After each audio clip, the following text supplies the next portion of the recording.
Samanera kecil mengucapkan, apamado amatang padang, pamado macuno padang.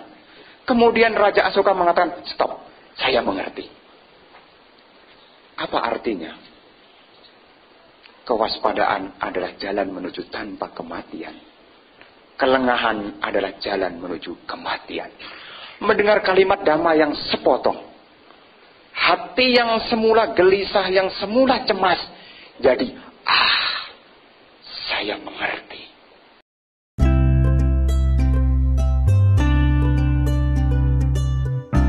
Tassa Bhagavato Arahato Sama Sambuddhassa.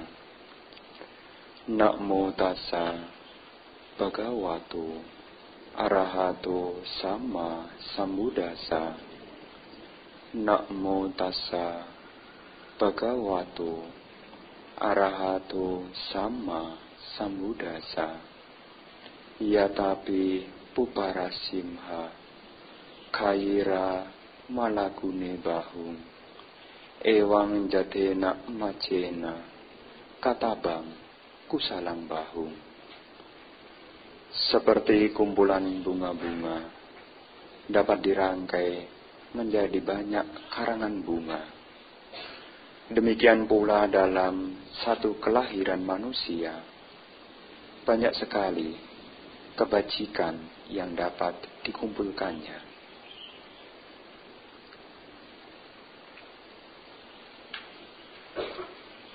Pemimpin puja bakti, para bapak, ibu, saudara-saudari, umat Buddha yang berbahagia. Pada kesempatan minggu hari ini, kita bisa bersama-sama berkumpul, membaca parita, meditasi, dan juga kita punya kesempatan baik karena kita dapat belajar Dhamma, ajaran Sang Buddha. Para bapak dan ibu, saudara-saudari sekalian, di dalam Dhamma dinyatakan kicang sadamat sawanam, sungguh sulit untuk dapat mendengarkan Dhamma, sungguh sulit untuk mempraktekkan Dhamma. Tetapi para bapak dan ibu, hari ini merupakan satu kebahagiaan karena dapat berkumpul, dapat berjumpa, bersama-sama belajar Dhamma. Sebagai perumah tangga di dalam masyarakat Buddhis, di dalam masyarakat Buddhis itu masyarakat dibagi dua. Ada yang hidup sebagai perumah tangga dan ada yang hidup sebagai bukan perumah tangga. Menjadi perumah tangga maupun bukan menjadi perumah tangga, semuanya adalah pilihan. Memilih berdasarkan kecocokan. Mana yang cocok, itulah yang kita pilih. Maka seolah-olah kita dibedakan antara perumah tangga dan bukan perumah tangga. Tetapi sesungguhnya itu semua adalah pilihan. Karena kita hidup di dunia ini, kita mesti ingat, setiap orang tidak mau menderita. Setiap orang ingin bahagia. Kadangkala di masyarakat ini, definisi bahagia itu sangat sulit sekali. Mengapa? Berbeda dengan definisi Dhamma. Karena kebahagiaan yang umumnya orang raih dan orang rasakan adalah kebahagiaan yang sifatnya indriawi. Muncul dari mata, muncul dari telinga, muncul dari hidung, muncul dari lidah, muncul dari sentuhan. Dan itu semua bisa Anda rasakan bergantung dengan yang di luar Anda. Maka kalau Anda bahagia, kadangkala Anda melihat yang indah. Ketika Anda melihat yang tidak indah, Anda menjadi tidak bahagia. Kenapa? Karena itulah yang disebut bahagia indriawi.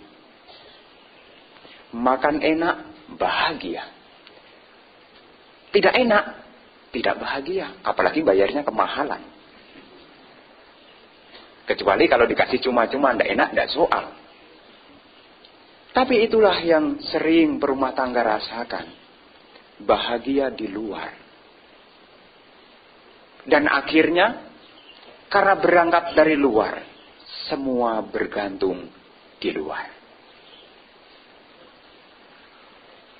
Ketika berumah tangga menjalin hubungan, juga sama. Akan menjadi tidak bahagia kalau bergantung sama yang di luar. Mestinya kalau pagi kamu buat sarapan untuk saya. Mestinya kalau saya pulang kamu sambut. Mestinya kalau saya pegel kamu pijetin. Ketika itu semua tidak dirasakan, mulai awal problem. Maka dhamma inilah yang membantu kita. Ada bahagia, tapi bukan di luar. Dengan dhamma inilah kita diajak membuat satu kebahagiaan dalam batin kita. Maka kalau hari Minggu, Bapak dan Ibu, seperti pesan Bante-Bante dulu, ayo ke sini, jangan ke sana. Kalau duduk juga begitu, duduk di sini, jangan di sana. Kalau duduk di dekat pohon yang jauh, kecuali memang datangnya telat, beda. Tapi udah datang duluan, cari tempat yang bawah pohon, apakah kita memperoleh dhamma? Seandainya memperoleh hanya separuh. Kenapa separuh? Dipotong ongkos jalan. Jadi kalau yang datang duluan, kesinilah. Karena kesempatan dhamma inilah kita bisa merasakan bahagia yang luar biasa. Bukan bergantung sama yang di luar. Maka kalau hari Minggu Anda datang, datanglah dengan keyakinan. Bukan datang sekedar datang. Bukan duduk sekedar duduk. Tetapi duduk mendengarkan. Buka telinga lebar-lebar. Karena disitulah petunjuk kehidupan. Semua masalah ada jawaban. Kalau Anda sungguh-sungguh mendengarkan dhamma. Siapa tahu di kehidupan masa lalu Anda sudah belajar dhamma. Bisa merubah diri Anda. Mendengar sepotong bisa merubah. Di India itu ada raja besar. Namanya Raja Asoka. Asoka Maurya. Raja besar di India. Namanya raja itu ya seperti orang-orang pada umumnya. Ketika negeri seberang kaya raya makmur, maka siapapun yang jadi raja itu pasti ingin menyerang dan ingin menguasai. Tetapi suatu ketika, Raja Asoka ini sedang mengalami batinnya tidak bahagia. Gelisah, cemas. Suatu ketika Raja Asoka ini melihat Samanera kecil. Duduk dengan tenang. Di bawah pohon tenang. Kemudian Raja Asoka mendekat. Yang mulia, ajarkanlah dhamma untuk saya. Samanera kecil mengatakan apa? Saya hanya tahu cuma sedikit. Oh, yang mulia ajarkan dhamma. Sedikit tidak apa-apa. Kemudian Samanera kecil mengucapkan, apa mado amatang padang, pamado macuno padang. Kemudian Raja Asoka mengatakan, stop, saya mengerti. Apa artinya? Kewaspadaan adalah jalan menuju tanpa kematian. Kelengahan adalah jalan menuju kematian. Mendengar kalimat dhamma yang sepotong, Hati yang semula gelisah, yang semula cemas, jadi, saya mengerti. Punya pengertian Dhamma, aduh bahagianya. Tapi kalau tidak punya pengertian Dhamma, aduh susahnya. Kok hidup kok begini-begini terus. Maka kalau hari Minggu, kalau tidak pergi liburan, karena ini bulan-bulan liburan, ya datanglah. Datang ke sini, jangan ke sana, ke sini. Karena disinilah kita bisa belajar Dhamma. Kehidupan Anda akan ketemu dengan problem. Pasti. Sudah diatur kayak apapun sedemikian rupa. Problem ada. Tidak ada kehidupan tanpa problem. Hidup tidak ada yang namanya hidup tanpa masalah. Tapi kenapa kita bisa melewati itu semua? Punya pengertian Dhamma. Maka kalau kita punya pengertian Dhamma, maka Sang Buddha katakan, Kicang sadama sawanang. Memang sulit. Tetapi kalau kita bisa memperoleh, bahagianya melebihi. Maka dikatakan permata yang sesungguhnya adalah permata Buddha, permata Dhamma, dan permata Sangha. Bukan batu ake. Permata Buddha. Kenapa dikatakan permata Buddha? Karena Buddha yang paling tinggi. Karena Buddha penunjuk jalan. Kalau kita punya keyakinan kepada Buddha, selamatlah kita menyeberangi samsara ini. Kehidupan akan menemukan samsara. Ada orang, saya tidak takut mati, Bante. Benar. Tetapi apakah Anda tidak takut dengan samsara? Sekarang jadi manusia belum tentu. Besok jadi manusia. Maka sekarang kita yang jadi manusia, gunakan sebaik-baiknya hari Minggu ke wihara. Karena biasanya banyak godaannya. Maka kita datang ke sini belajar Dhamma. Maka Dhamma ini akan memberikan satu kebahagiaan bagi kita. Kalau Anda datang dengan keyakinan, duduk di depan Buddha Rupang, duduk saja dengan keyakinan. Aduh senangnya. Tapi kalau duduk pikirannya mikirin utang, aduh susahnya. Tapi kalau duduk dengan keyakinan, hari ini saya bisa datang ke wihara. Hari ini saya bisa berdana. Aduh bahagia. Kebahagiaan bisa timbul bukan karena yang di luar semata, tapi dari dalam diri kita. Maka perumah tangga Sang Buddha memberikan gambaran bagaimana supaya perumah tangga ini bisa menjalani hidup, bisa merasakan kebahagiaan. Ada 4 dhamma yang perlu dijadikan pegangan. Pegangan dalam hidup, ada 4 dhamma yang harus dan perlu diingat. Bermula dari mengingat, timbullah niat praktek. Kalau tidak diingat, mana mungkin bisa praktek.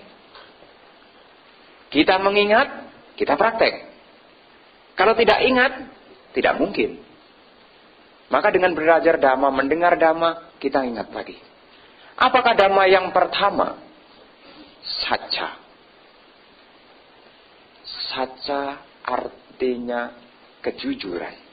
Dapat juga diartikan sebagai orang yang bisa tepat janji. Maka kalau kita ingin bahagia, kita mesti punya yang namanya kejujuran dan mau menempati janji kita. Maka jangan sembarangan nyebar janji kalau memang tidak bisa. Kenapa? Nanti kita jadi tidak tenang. Maka umat Buddha itu kadang-kadang, Bante minta jadwal. Tunggu dulu lah. Kenapa? Nanti kalau sudah janji tidak ditepati, kapan cari ganti penggantinya? Hari penggantinya kan jadi pikiran juga tuh. Jadi kalau tidak bisa, nantilah kalau sudah dekat-dekat. Sudah dekat-dekat akhirnya jadi tidak bisa juga. Tapi sudah menjawab. Jadi di dalam Karaniya Metta Sutta juga dikatakan, siapa yang mengharapkan kedamaian, dikatakan juga di situ, Sako ujuca suhu cuca. Jujur, sungguh jujur. Kalau kita mengharapkan kedamaian, kalau kita mengharapkan keharmonian, kebahagiaan, jujur, sungguh jujur. Jadi memang hidup di perumah tangga, karena kejujuran membuat kepercayaan. Kepercayaan membuat hubungan jadi erat. Kalau tidak jujur, yang ada adalah curiga. Kalau curiga, pikiran jadi tidak tenang. Lah kalau saya dibohongi bagaimana, Bante? Ingat Bapak Ibu, kalau dibohongi jangan lantas marah. Tanya. Karena segala sesuatu di dunia ini itu ada hukum sebab akibat. Kenapa dia tidak jujur? Pasti ada sebabnya. Mungkin suaminya tidak jujur sama istrinya. Ada sebabnya. Kenapa? Kalau di desa-desa itu ya, namanya hidup pas-pasan. Cari uang sulit. Ada uang sedikit, istrinya minta-minta terus. Maka bapak ini tidak kehilangan akal. Duitnya digulung rapi. Digulung lah, rapi. Kemudian dimasukkan ke dalam topi. Set. Saya tidak punya duit ini, lihat nih. Tanpa sengaja panas dibuka topinya. Jatuh duitnya. Kalau tidak punya yang namanya kejujuran, jadi curiga. Semestinya kalau melihat hal ini, kalau kita punya dhamma, kita tidak marah. Kita bertanya, kenapa Bapak sembunyikan? Ya, Ibu sih ada sedikit diminta, ada sedikit diminta. Terus saya bagaimana? Mikir jadinya. Jadi segala sesuatu, kalau seandainya dihadapkan di rumah Anda, ada yang tidak fair, ada yang tidak jujur, janganlah lantas kita marah. Marah itu laksana api.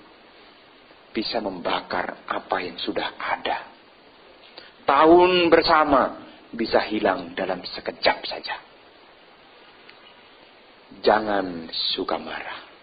Jangan suka emosi. Kalau mengalami ditipu, tanyalah kenapa.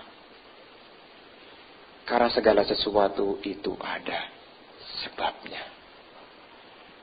Kalau kita mengerti, kita jadi tenang. Kalau tidak mau mengerti, jadi terus curiga. Terus curiga. Dari curiga kecil sampai curiga besar. Maka kita belajar dhamma ini, Sang Buddha membekali. Karena perumah tangga ini kan beda-beda. Satu sama yang lainnya. Jadi pasangan hidup ini kan beda-beda. Supaya mengikat, supaya hidup bisa dilewati hingga tua, bersama-sama, tali pengikatnya adalah kejujuran. Ini tali pengikatnya. Maka kalau ada apa-apa, unek-unek, ya subalah diceritakan. Dan juga, kalau seandainya punya janji mau belikan istri ini, mau carikan suami ini tidak mampu, berterus teranglah. Karena kalau tidak berterus terang, nanti merasa jadi orang ditipu. Dulu katanya, ini kemarin saya dapat kiriman dari supir saya yang ada di Pusdiklat. Dia lucu sekali. Lucunya bagaimana? Kenapa dulu kamu kok tidak ngomong terus terang sama saya? Kalau kehidupan Anda seperti ini, kenapa kamu tidak terus terang? Dia bilang apa? Saya sudah terus terang. Harta saya cuma kamu satu-satunya. Kamu tidak percaya kan? Dia tidak punya rumah. Dia tidak punya apa-apa. Dia punya cuma kamu saja. Benar juga. Jadi dia tidak bisa menuruti apa yang dia mau. Ya karena dia memang berasal dari tidak mampu. Maka kalau dapat sanjungan begitu, jangan langsung terbuai. Kamu adalah harta saya satu-satunya. Langsung koleng. Hati-hati ya. Hati-hati ya. Nanti kalau dapat yang sanjungan begitu, kamu adalah harta satu-satunya saya. Dia tidak punya duit. Tidak salah, dia benar. Hanya Anda aja yang DO. Itu. Makanya, ya kalau kita tidak bisa menempati janji kita, jujurlah. Tidak ada waktu yang terlambat. Orang yang jujur tidak akan terlambat. Tapi kalau sudah dibiasakan berlarut-larut, jadi terlambat. Maka damai inilah mengingatkan kita. Karena kehidupan berumah tangga bermacam-macam, banyak hal yang dialami. Kan sudah percaya. Maka kejujuran yang sudah diberikan, jagalah. Yang dulu tidak jujur, itu urusan dulu. Sekarang berubahlah. Mumpung belum ketahuan. Kan benar, daripada berubah kalau sudah ketahuan baru berubah. Sudah fatal. Oh, Bante nyindir saya, kan tidak nyebut nama. Hanya mengingatkan saja. Jadi damai ini seperti pagar yang membuat kita selalu terarah kepada kebaikan. Ini tidak boleh, ini tidak boleh. Kok banyak tidak bolehnya? Pagar, aman. Coba kalau Anda punya rumah lantainya lantai 3, kemudian punya anak tangga, kemudian tidak ada pagernya. Apa yang terjadi? Resiko terbesar kalau tidak hati-hati, ya udah. Maka damai ini, kejujuran harus Anda pegang. Kalau orang tuanya jujur, anaknya jadi jujur. Nanti jadi generasi yang serba jujur. Tapi biasanya ibu-ibu ngajarkan anaknya ini kadang-kadang, iya, nanti ya, kalau ada orang datang ya bilang, ya, ibu tidak ada, ya. Ditanya, ibunya di mana? Tadi ibu bilang ke saya, ibu tidak ada. Siapa yang mengajarkan? Orang tua. Maka ibu-ibu dan calon ibu-ibu diingat nih. Kalau orang ditipu, itu tidak bahagia.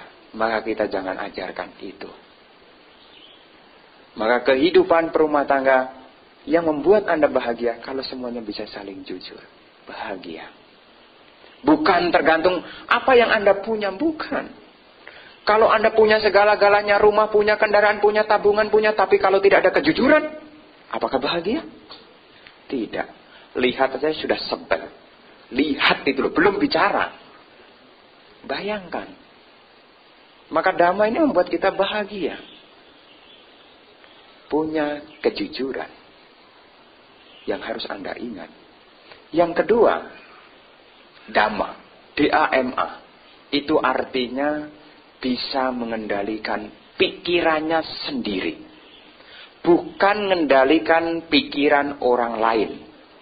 Kadang-kadang perumah tangga ini, suami istri kadang-kadang itu, istri ingin mengendalikan pikirannya suaminya. Suami juga ingin mengendalikan pikirannya istrinya. Mustahil. Mustahil, tidak mungkin. Wong diri sendiri aja tidak bisa jaga pikirannya sendiri. Tidak mungkin. Maka kalau Anda di rumah tangga ingin bahagia, keluarga ingin bahagia, menjaga hubungan tetap bahagia, jaga pikiran masing-masing. Pikirannya dijaga sendiri-sendiri. Jaga pikiran perlu latihan. Diingat, latihan meditasi. Ingat harinya?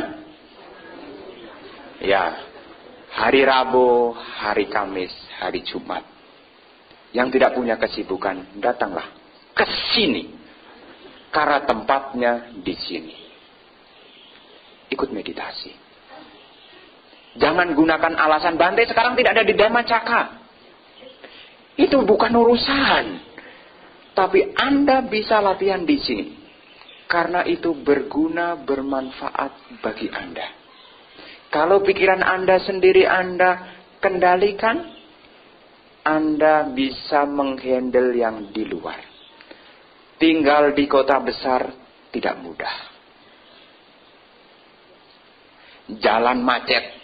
Lama-lama pikiran jadi ikut macet juga. Jalanan berisik, lama-lama pikirannya juga jadi berisik juga. Maka kita perlu mengarahkan diri kita. Melatih menjaga pikiran. Pikirannya dijaga. Menjaga pikiran supaya pikirannya tidak berkeliaran. Ingat, kebahagiaan bukan di luar, ada di dalam. Jangan berpikir ingin merubah yang di luar. Tidak mungkin. Rubahlah pikiran Anda. Karena yang di luar tidak mungkin tunduk kepada kita. Tapi kalau kita melatih pikiran kita, lama-lama pikiran akan tunduk kepada kita. Jangan biasakan pikiran Anda mengembara semaunya. Harus kasih batasan. Ya, yang mudah-mudah lah, tidak usah yang sulit-sulit. Ya, ingat Sang Buddha.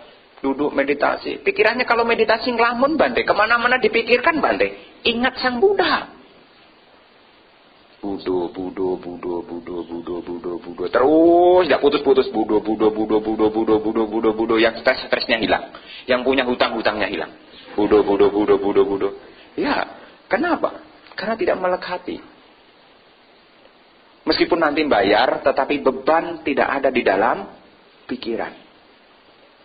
Meskipun banyak masalah, bisa sedikit diturunkan. Mengingat kualitas Buddha. Terus, Budo. Arahang. Siapa itu arahang? Arahang adalah arahat. Orang yang telah mengalahkan keserakahan, kebencian, kegelapan batin. Kenapa kita menderita? Karena kita masih serakah, masih benci. Gelap batinnya. Semoga dengan mengulangi arahang-arahang kita juga ketularan. Ketularan jadi arahat juga. Kalau diingat bukan arahang. Lalu apa yang Anda ingat? Anda akan mencari yang di luar. Mencari yang di luar tidak ada batasnya. Capek. Apakah Anda tidak capek? Capek. Kalau tidak mau capek, berhenti. Duduk santai, pejamkan mata. Arahang sama Sambudo. Wicacarana sampano. Kualitas Buddha dimunculkan. Baca dengan keyakinan. Jangan baca seperti kebut-kebutan. Yang penting cepat selesai, Bante. Ini bukan sekadar membaca. Namanya nusati, itu artinya perenungan. Maka siapa yang paling dekat dengan kita? Buddha. Kita bisa selamat dari lingkaran samsara karena bisa bertemu dengan Buddha.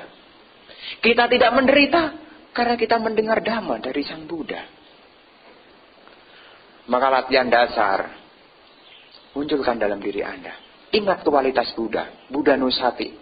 Itu di dalamnya adalah kualitas-kualitas Buddha. Arahang sama Sambudo. Wicacarana sampano. Sugato lokawidu. Anuttaro purisa dhamma sarati.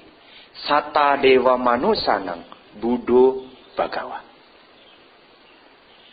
Terus diulang. Apakah itu akan membawa perubahan? Pasti. Yang semula temperamen jadi down, turun temperamennya. Yang semula mudah stres, turun juga. Yang semula ragu-ragu, jadi yakin. Apa yang Anda ragu-ragukan dari Sang Buddha? Sang Buddha adalah Sata Dewa Manusanang, guru para dewa dan manusia. Lokawidu, pengenal segenap alam. Kalau Anda berbuat baik, akibatnya begini. Deskriptifnya sangat jelas. Bukan hanya katanya. Maka kalau menjaga pikiran, pikirannya jadi damai. Sudah pasti. Membiarkan pikiran, sudah pasti susah. Maka Sang Buddha punya kualitas lokawidu, pengenal segenap alam.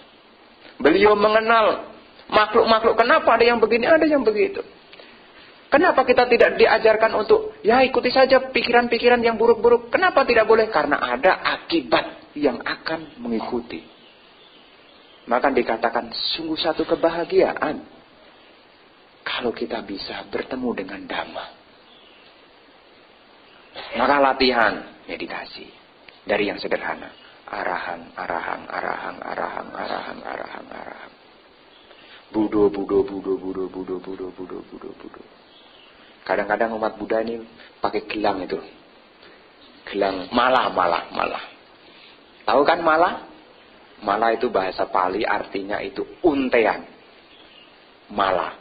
Jadi kalau Anda punya mala, duduk-duduk yang bulat-bulat itu loh. Kalau tidak tahu. Daripada Anda bengong, pegang. Budo. Kualitas Buddha kita munculkan. Karena Anda hidup di alam ini, tidak ada yang pasti. Ada guru meditasi ditanya, Bante sekarang tinggal di mana? Sekarang di sini. Maksudnya Bante tempat domisilinya di mana? Tidak ada. Ditanya benar-benar. Mengapa jawabannya begitu? Karena di alam samsara tidak ada yang pasti. Hari ini di Dhammacakka, besok belum tentu. Hari ini di Pluit, besok belum tentu. Maka tidak memberi satu jawaban yang pasti. Tidak tahu. Di mana Bante tinggal? Tidak tahu. Kenapa? Samsara tidak pasti. Maka kalau Anda hidup di rumah tangga, jaga pikiran Anda. Pikiran Anda perlu Anda jaga. Ada kepingin apa, jangan dituruti, tanya dulu. Jangan lantas kita kemudian protes. Dulu janjinya apa-apa yang saya mau, dituruti. Sekarang saya minta Anda dikasih. Kalau tidak dikasih bagaimana Bante? Jaga pikirannya. Yang perlu Anda jaga adalah pikiran Anda. Latihan menjaga pikirannya. Punya dhamma. Bisa mengendalikan pikiran. Kenapa ada problem yang kecil jadi besar? Yang besar jadi tambah besar. Karena perumah tangga rata-rata tidak bisa diam. Betul enggak? Jangankan hidup di dalam rumah tangga, ketemu teman, ngobrol. Satu sama lain ngobrol. Ketemu lagi ngobrol, ketemu lagi ngobrol. Banyak ngobrolnya, maka kalau ada sedikit masalah, langsung diobrolkan. Ketemu temannya, tanya, banyak tanyanya. Cobalah latihan untuk silent. Ditutup. Saya tidak bisa diam, Bante. Memang ada gangguan saraf.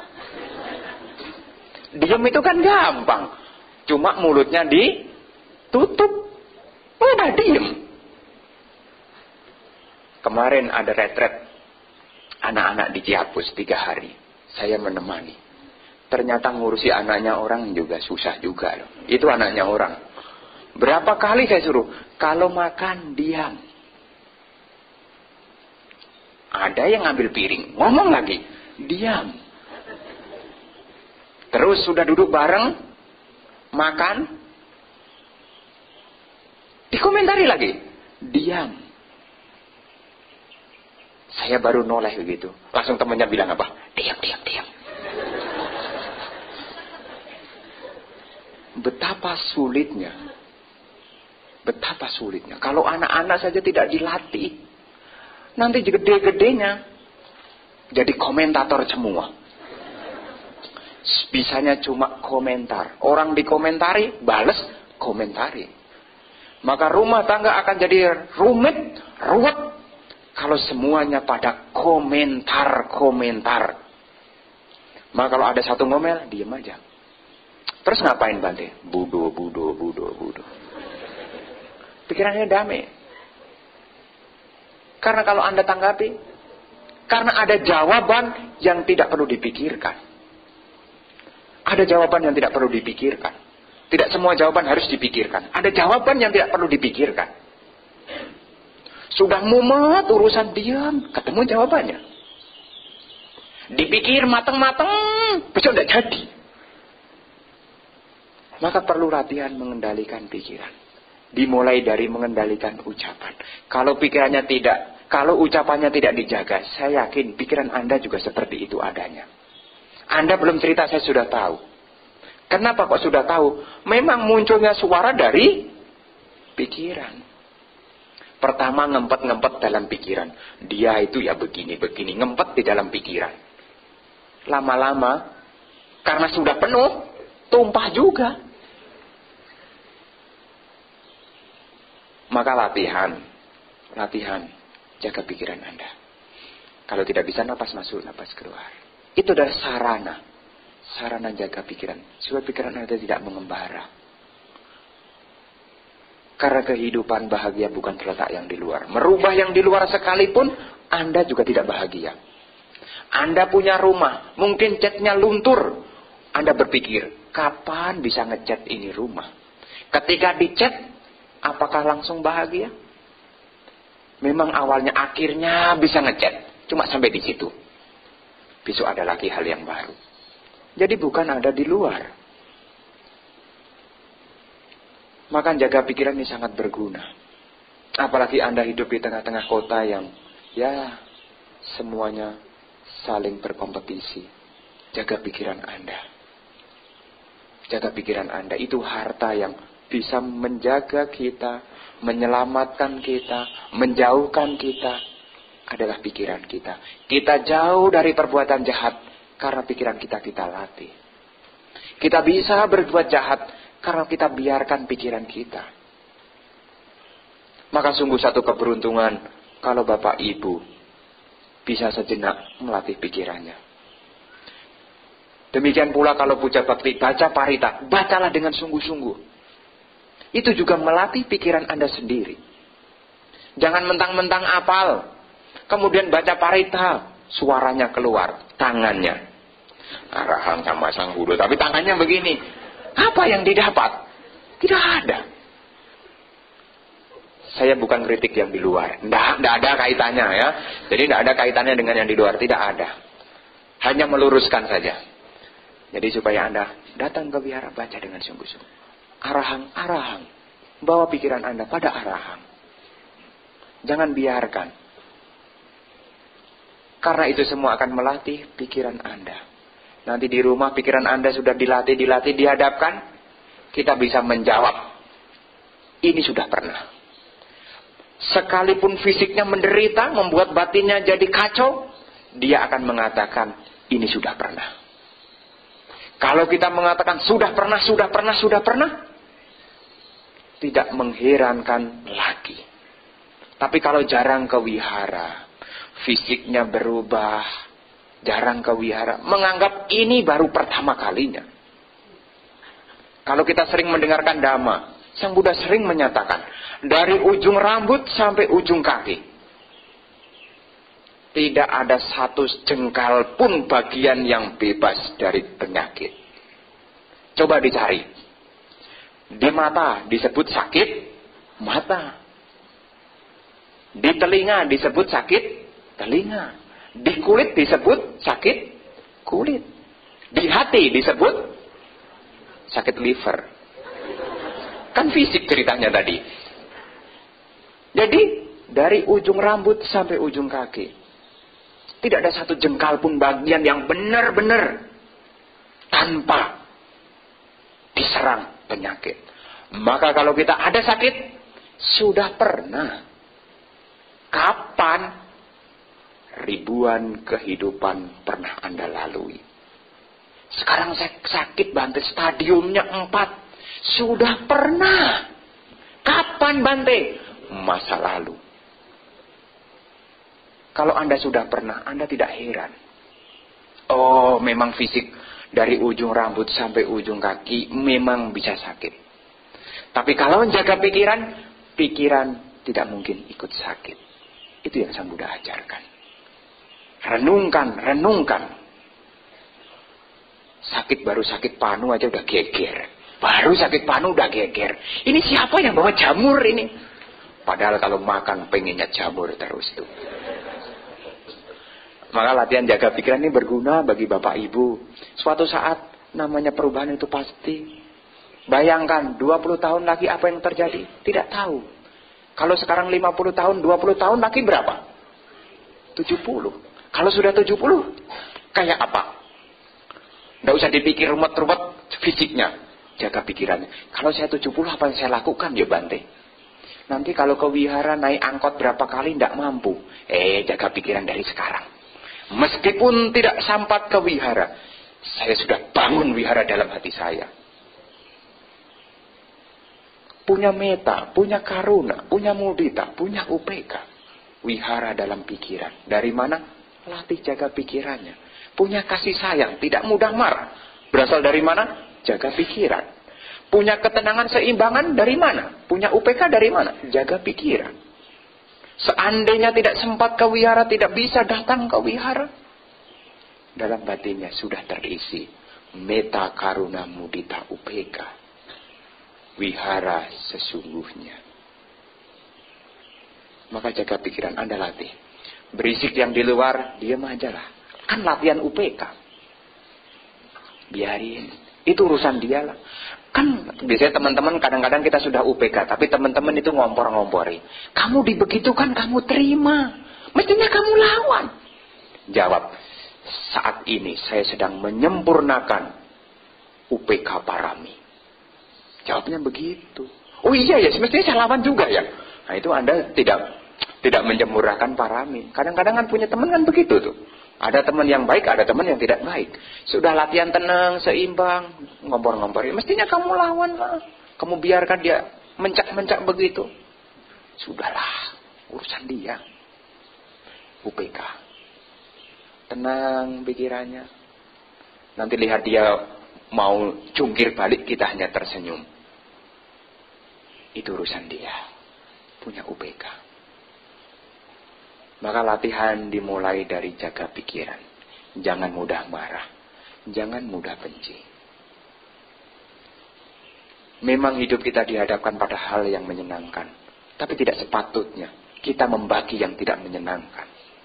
Karena kita menerima yang tidak menyenangkan akibat dari tanaman kita. Sekarang petik kok protes. Sekarang petik kok protes. Ini tanaman sendiri kok protes. Kalau sudah tahu itu tanaman sendiri, jangan tanam lagi. Latihan. Jaga pikiran. Kalau pikiran Anda jaga, satu langkah keberhasilan batin bisa Anda rasakan. Jadi bisa menjaga pikiran. Itu yang kedua. Nanti di rumah diingat, ada sedikit, jaga pikiran masing-masing. Dia mulai provokasi Bante. Ngajak anarki Bante. Diam aja. Itulah caranya menjaga pikiran kita. Diam saja. Latihan diam. Supaya keluarga menjadi tetap harmoni. Pikiran juga tetap tenang. Kemudian yang ketiga, yang perlu dimiliki adalah punya yang namanya khanti. Khanti adalah sabar. Orang yang sabar adalah orang yang tahan menderita. Semuanya adalah hasil daripada latihan. Anda bisa sabar kalau Anda mau melatihnya. Anda bisa kuat batin Anda kalau Anda mau melatihnya. Maka disebut parami. Itu adalah hasil daripada latihan. Sering dilatih. Sesulit apapun, latihan. Sabar. Namanya sabar tahan menderita. Maka kalau ada orang komentar, orang sabar ada batasnya, berarti dia tidak sabar. Kan tahan. Kita tahan. Tahan dengan apa yang kita alami. Memang kehidupan akan ketemu dengan hal ini. Tapi apa yang kita temui, ini juga akan berlalu. Dari Kelapa Gading mau ke Sunter. Banyak jalan yang kita lewati. Ada jalan yang rusak. Nanti kalau kita lewati, ya berlalu begitu saja. Tidak usah nuntut. Saya akan lewat kalau diperbaiki. Kapan Anda akan sampai Sunternya? Kapan Anda akan sampai di pantai seberang? Kalau sakit sedikit, nunggu. Kalau sudah nyaman, saya baru mau jalan. Tidak akan sampai. Maka untuk membantu kehidupan kita, menjalani kehidupan kita, hidup perumah tangga maupun bukan perumah tangga, selalu dimunculkan sabar. Kan tidak mudah Bante. Ya memang perlu latihan. Latihan. Termasuk di sini, saya juga melatih Bapak Ibu Saudara. Ceramahnya agak sedikit panjang. Supaya Anda juga agak sedikit sabar. Kadang-kadang umat Buddha itu begitu. Kalau ceramahnya lama gitu. Sudah. Tapi dengan mendengarkan sabar, saya yakin Bapak Ibu, inilah latihan. Fisik bisa Anda latih, lama-lama batin bisa Anda latih. Nanti akan berakibat sama. Batinnya sudah terlatih, fisiknya juga jadi terlatih. Maka di sini kita latihan sabar. Panas sedikit tidak soal. Untung masih bisa merasakan panas. Jadi merupakan satu keberuntungan dalam hidup kita. Kalau kita punya dhamma. Isi daripada dhamma adalah sabar. Maka pesan Sang Buddha. Waktu di hari Magga. Beliau berpesan. Kanti paramang tapotitika. Kesabaran adalah cara untuk melatih batin. Maka kita nanti dihadapkan pada hal-hal yang mungkin di luar bikin hati kita tidak nyaman lah. Bikin mata kita jadi tidak enak lah. Sabar. Menerima keluarga yang begini begitu, sabar. Karena Anda bertemu ada kaitan masa lalu. Itu pasti. Saya ketemu dengan Anda juga ada kaitan masa lalu juga. Di mana Bante? Tidak tahu. Karena kalau tidak mungkin kita bisa ketemu kalau di sebelumnya tidak pernah ketemu. Saya bukan nyocok-nyocokan. Pasti ada hubungan. Maka orang yang bisa bertemu Dhamma, seperti siswa-siswa Sang Buddha yang mencapai arahat, mencapai kesucian, dengan mudah bisa ketemu dengan Dhamma. Itu bukan hanya pertama kalinya, dulu-dulu sudah pernah. Maka seperti cerita-cerita Buddhis, di dalam riwayat-riwayat para arahat, diceritakan, mereka mencapai arahat dengan mudah, duduk meditasi, arahat. Bukan hanya sekarang, dulu sudah pernah ketemu. Sekarang Anda bertemu dengan Dhamma, dulu sudah pernah ketemu. Nah kalau sekarang ada orang Bante, dulu dia mengenal Dhamma. Sekarang dia tidak mengenal Dhamma. Bagaimana Bante? Kasihanlah dia. Dia tidak mengerti. Ada batu yang melebihi batu akik. Apakah permata itu? Permata Buddha, Dhamma, dan Sangha. Mengapa dikatakan sebagai yang paling tinggi? Karena dia bisa membantu menyeberangkan kita dari lautan samsara. Maka latihan sabar. Diomeli sama istrinya, kan kata Bante sabar. Udahlah, nanti juga berlalu kok. Kan begitu latihan. Tidak selamanya. Orang marah itu juga ada batasnya kok. Bukan hanya orang sabar. Orang marah juga ada batasnya. Tidak mungkin dari setahun kemudian marah terus. Kalau seandainya ada setahun marah terus, cepat mati itu orang. Maka kalau dimarahin, paling juga berlalu, sabar. Jangan terprovokasi, sabar. Jadi di keluarga Anda tetap harmoni, punya kesabaran. Yang keempat, punya kemurahan hati, jaga. Murah hati. Memberi apa yang kita punya. Apakah material maupun secara batinnya. Membagi apa yang kita punya. Ada sedikit dibagi. Ada sedikit dibagi. Maka kalau kita sering membagi, maka tidak sulit batin kita untuk berbagi. Tapi kalau kita sulit berbagi, sulit sekali melatih batin untuk berbagi. Salah satunya adalah memaafkan. Itu juga berbagi. Kalau tidak pernah berbagi, sulit. Sulit sekali. Maka dengan punya kemurahan hati, ya kita di mana-mana banyak teman, di mana-mana ya banyak jalan lah. Karena intinya apa yang kita tanam yaitu kita petik. Selalu dapat kemudahan. Intinya begitu. Kalau kita murah hati, orang juga murah hati sama kita juga. Yang semula pelit-pelit, nyoh. Begitu. Yang semula tidak peduli, jadi care. Jadi hal apapun itu bisa. Mukjizat dalam bahasa umum yang sering kita dengar, itu bisa terjadi kalau Anda punya kemurahan hati. Anda tanam kemurahan hati. Maka di sekeliling Anda juga akan bermurah hati sama Anda. Hukum alam itu begitu. Kalau kita mempermudah, kita akan dipermudah. Kalau kita mempersulit, kita juga akan dipersulit.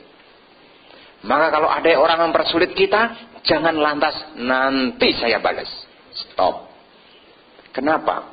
nanti Anda juga akan mengalami kesulitan berikutnya.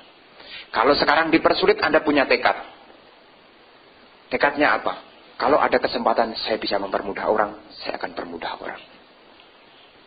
Karena apa yang kita tanam akan kembali kepada kita. Kemurahan hati membuat keluarga jadi harmoni. Saling berbagi tugas di rumah. Satu sama lainnya mau berbagi.